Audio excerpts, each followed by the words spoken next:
Welcome to the NYSSBA Mailbag. I'm Paul Heiser, Research Analyst in NYSSBA's Communications and Research Department.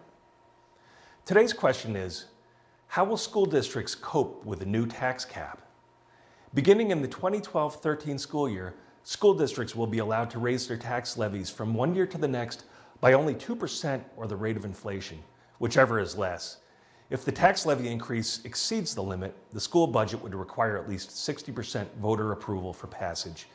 An analysis by NYSSBA of revenue and expense data from 121 school districts found that if the tax levy cap had been in place for the 2011-12 school year, 74% of these districts would not have been able to raise enough property tax revenues to make up for increased expenditures and decreased state and federal aid without going above the property tax levy cap. The total average shortfall for the 121 districts would have been $775,000 under the cap. So how can school districts maintain quality educational programs when their ability to raise revenues will be restricted? NYSSBA believes there are four things that must happen. First, state lawmakers must provide adequate state aid to school districts. Second, state lawmakers must provide school districts with the flexibility to be innovative. Examples include removing restrictions on the formation of regional transportation cooperatives, regional high schools, and regional collective bargaining teams.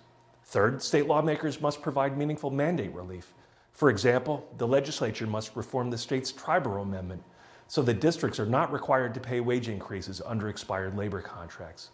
Finally, there are actions school districts can take themselves to streamline programs and reduce costs.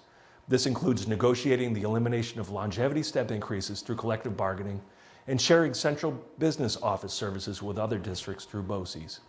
To find out more about how schools can cope with the state's property tax cap, read NYSSBA's new research report, The New 3 Rs, available on our website at www.nyssba.org. Have a great day, and remember, keep sending your questions to mailbag@nyssba.org.